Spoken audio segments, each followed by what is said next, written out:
Fistula ম্যানে সবাইকে স্বাগতম। আমি আমার ফিস্টুলা জার্নির A to Z বলার জন্য এটা তৈরি করছি, যেন সবাই আসলে সবগুলা তথ্য ঠিক এক জায়গায় পেয়ে যায়।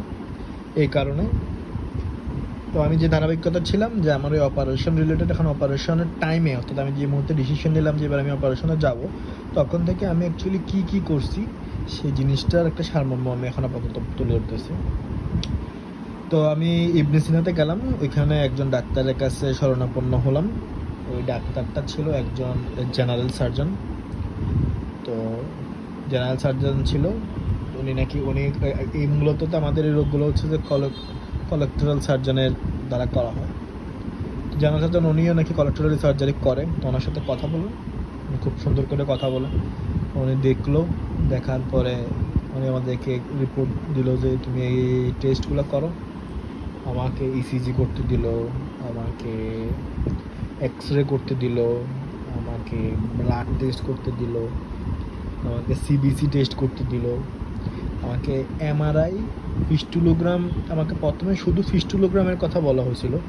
ফিস্টুলোগ্রাম হচ্ছে তোমার যে ওই যে ছিদ্রটা, যে আউটপুটটা যেদিকে পুজ আসতেছে ওই দিক দিয়ে কিছু একটা ঢোকাবে এবং ওই অবস্থায় এক্স রে করবে, যে বোঝার জন্য যে ওই পথটা আসলে কীভাবে গেছে।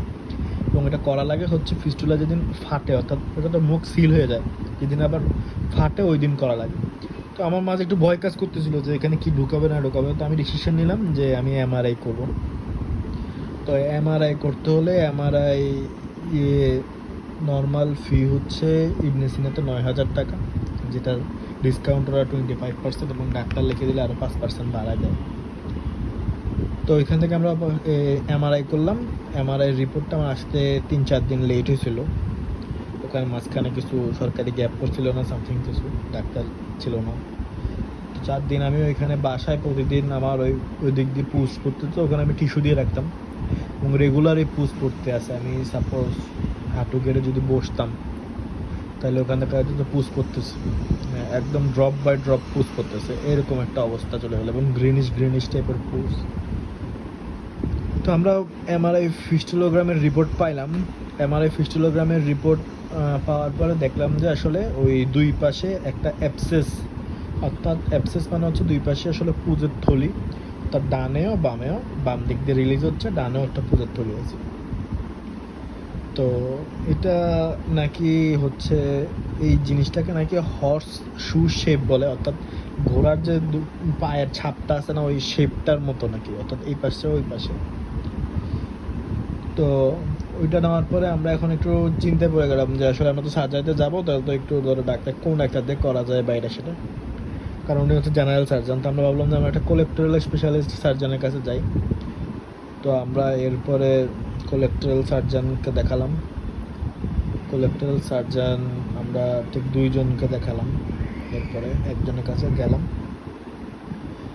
তো ওনার সাথে আমরা কথা বললাম, উনি আরও কয়েকটা টেস্ট দিল, ব্লাড সুগারগুলোকে চেক করার জন্য। তো আমার ব্লাড সুগার চেক করার জন্য এরপরে আমরা আরেকজনের কাছে গেলাম আর একটু ক্রস চেক করার জন্য, উনিও ঠিক একই ধরনের কথা বলল। তো এরপরে সব কিছু মিলে আসলো যে আমি লাস্টে এখন আমার এখন অপারেশন টাইম। আমি অবশ্যই সবগুলো নামটা আমার শেয়ার করবো, আপনারা জানতে চান আমাকে কমেন্টসে বলবেন, তাহলে আমি স্পেসিফিক ওই বিষয়টাতে ভিডিও বানাবো। কারণ পুরোটা জার্নি বিশাল বড়, আমি হয়তো কিছু মিস করে গেলে আমি অবশ্যই সবগুলো বিষয়ে, ফিস্টুলা রিলেটেড সব কিছু বিষয়ে আমি ভিডিওটা বানাতে চাই। তো আপনারা অবশ্যই জানাবেন যে কী এক্স্যাক্টলি আপনি জানতে চান। তো এরপরে আমাকে টার্ম দিল যে হ্যাঁ ঠিক আছে, এখন তোমাকে করতে হবে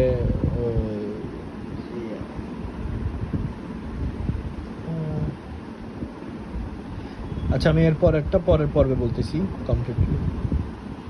পরের পর্বে সবাইকে আসার জন্য স্বাগত।